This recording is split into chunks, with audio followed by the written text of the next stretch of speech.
जय जय श्री सीताराम।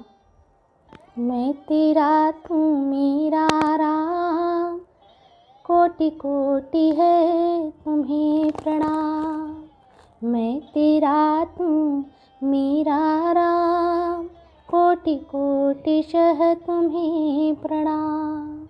अशरण शरण दया के धाम, मुझको तुम अपना लो राम। जय जय श्री सीताराम। जय शंकर पार्वती जी की, जय विष्णु जी की, जय लक्ष्मी जी की, जय हनुमान जी महाराज की, जय गोस्वामी तुलसीदास की, जय श्री रामचरितमानस की, पावन मानस की जय हो। जय जय श्री सीताराम। पिछले वीडियो में मैंने श्री रामचरितमानस की सुंदर चौपाइयों की व्याख्या के अंतर्गत भरत जी के हृदय की बातों को भगवान के सम्मुख उजागर किया गया। भरत जी ने बड़ी ही विनम्रता से और अपने आप को विवेकहीन शून्यहीन समझकर भगवान की कृपा प्राप्त करने हेतु अपने मन की बात कही।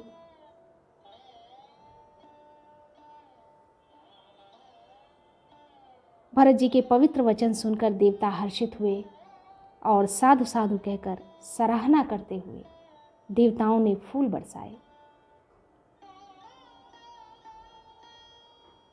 भरत जी की बातों को सुनकर भगवान क्या उत्तर देंगे, इसकी उत्कंठा, इसकी लालसा, इसकी जिज्ञासा सभी के हृदय में उमड़ने लगी। भरत वचन सुचि सुनि सुर हर्षे। सभी देवता बड़े प्रसन्न हुए भरत जी के पवित्र वचन सुनकर। साधु सराहि सुमन सुर बरसे। देवताओं ने पुष्प की वर्षाएं की। असमंजस बस अवध निवासी।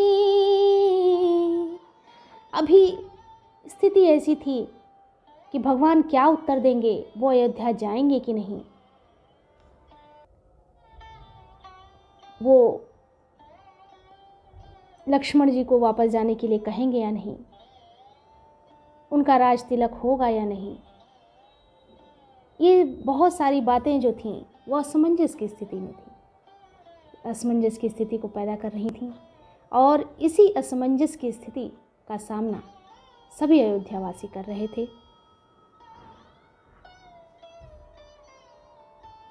तपस्वी तथा वनवासी लोग श्री राम जी के वन में बने रहने की आशा से मन में परम आनंदित हुए। असमंजस बस अवध निवासी, प्रमुदित मन तापस बनवासी। किंतु संकोची श्री रघुनाथ जी चुप ही रह गए। प्रभु की स्थिति मौन देख सारी सभा सोच में पड़ गई। भगवान के शांत रहने को देखकर सभी लोग विचार करने लगे। उसी समय जनक जी के दूत आए। यह सुनकर मुनि वशिष्ठ जी ने उन्हें तुरंत बुलवा लिया। करि प्रणाम तिन राम निहारे, बेशु देख भय निपट दुखारे।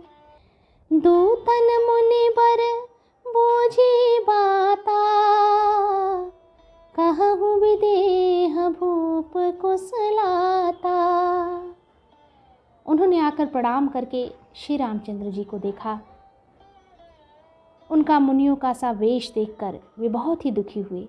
मुनि श्रेष्ठ वशिष्ठ जी ने दूतों से बात पूछी कि राजा जनक का कुशल समाचार कहो, वो कैसे हैं। यह मुनि का कुशल प्रश्न सुनकर सकुचाकर पृथ्वी पर मस्तक नवाकर वे श्रेष्ठ दूत हाथ जोड़कर बोले, हे स्वामी, आपका आदर के साथ पूछना यही है गोसाई, कुशल का कारण हो गया। नहीं तो हे नाथ, कुशल क्षेम तो सब कौशलनाथ दशरथ जी के साथ ही चली गई।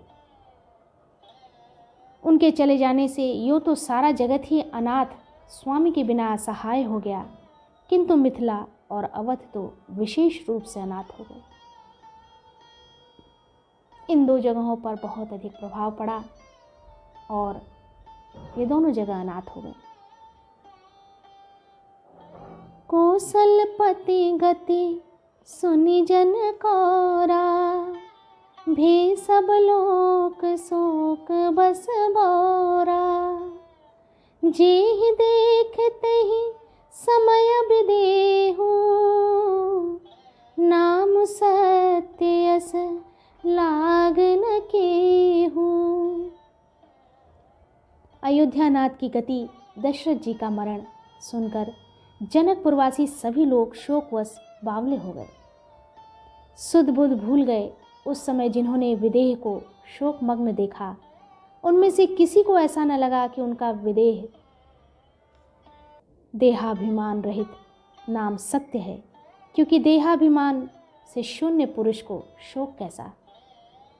रानी की कुचाल सुनकर राजा जनक जी को कुछ सूझ न पड़ा, जैसे मणि के बिना सांप को नहीं सूझता। फिर भरत जी को राज्य और श्री राम जी को वनवास सुनकर मिथिलेश्वर जनक जी के हृदय में बड़ा दुख हुआ। मिथिला के राजा जनक जी बहुत ही दुखी हैं। ये सारी बातें दूत ने कह सुनाई। नृप बूझे बुध सचिव समाजो, कहु विचारि उचित काजो। समुझि सवध असमंजस दो, चलिए कि रहे न कह कछु को। राजा ने विद्वानों और मंत्रियों के समाज से पूछा कि विचार कर कहिए, आज इस समय क्या करना उचित है। अयोध्या की दशा समझकर और दोनों प्रकार से असमंजस जानकर चलिए या रहिए। किसी ने कुछ नहीं कहा। जब किसी ने कोई सम्मति नहीं दी, तब राजा ने धीरज धरकर हृदय में विचार कर 4 चतुर गुप्तचर जासूस अयोध्या को भेजे और उनसे कह दिया कि तुम लोग श्री राम जी के प्रति भरत जी के सद्भाव, अच्छे भाव, प्रेम या दुर्भाव, बुरा भाव, विरोध का यथार्थ पता लगाकर जल्दी लौट आना। किसी को तुम्हारा पता लगने न पावे, ये गुप्त रूप से करना। गुप्तचर अवध को गए और भरत जी का ढंग जानकर, उनकी करनी देखकर जैसे ही भरत जी चित्रकूट को चले, वे तुरंत मिथिला को चल दिए। दूतन आई भरत कई करनी, जनक समाज जथा मति बरनी। सुनि गुर परिजन सचिव महीपति, भे सब सोच स्नेह बिकल अति। गुप्त दूतों ने आकर राजा जनक जी की सभा में भरत जी की करनी का अपनी बुद्धि के अनुसार वर्णन किया। उसे सुनकर गुरु, कुटुंबी, मंत्री और राजा सभी सोच और स्नेह से अत्यंत व्याकुल हो गए। फिर जनक जी ने धीरज धरकर और भरत जी की बड़ाई करके अच्छे योद्धाओं और साहनियों को बुलाया। घर, नगर और देश में रक्षकों को रखकर घोड़े, हाथी, रथ आदि बहुत सी सवारियां सजवाईं। तब हे नाथ, हमें खबर लेने को भेजा। उन्होंने दूतों ने ऐसा कहकर पृथ्वी पर सिर नवाया। मुनि श्रेष्ठ वशिष्ठ जी ने कोई 6-7 भीलों को साथ देकर दूतों को तुरंत विदा कर दिया। सुनत जनक आगवनु, सबु हर्षौ अवध समाजो। रघुनंदन ही सकोचो, बड़ सोचो बिबस सुर राजो। जनक जी का आगमन सुनकर अयोध्या का सारा समाज हर्षित हो गया। श्री राम जी को बड़ा संकोच हुआ और देवराज इंद्र तो विशेष रूप से संकोच के वश में हो गए। कुटिल कैकेयी मन ही मन ग्लानि पश्चाताप से गली जाती है। किससे कहें और किसको दोष दें।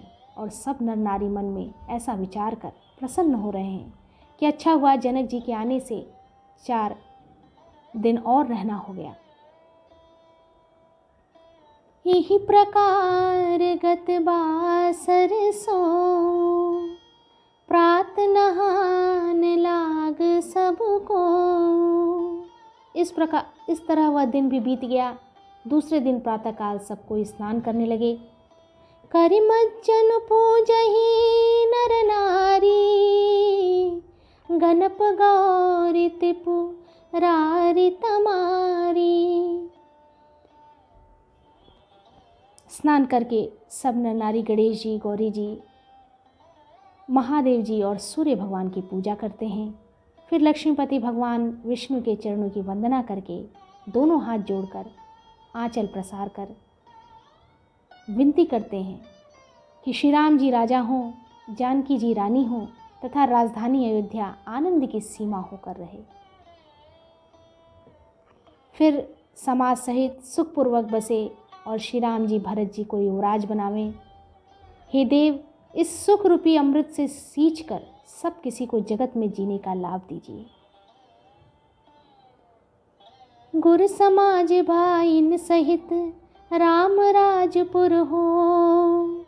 गुर समाज और भाइयों सहित समेत श्री राम जी का राज्य अवधपुरी में हो। अच्छत राम राजा अवध मरिय मांग सबको।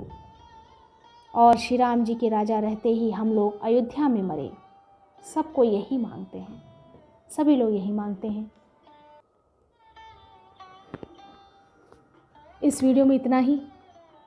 आगे के वीडियो में भी श्री रामचरितमानस की पावन चौपाइयों को हम पूर्ण भक्ति और प्रेम के साथ श्रवण लाभ लेते रहेंगे। भगवान की कृपा हम सब पर बनी रहे। जय जय श्री सीताराम। जय जय श्री सीताराम।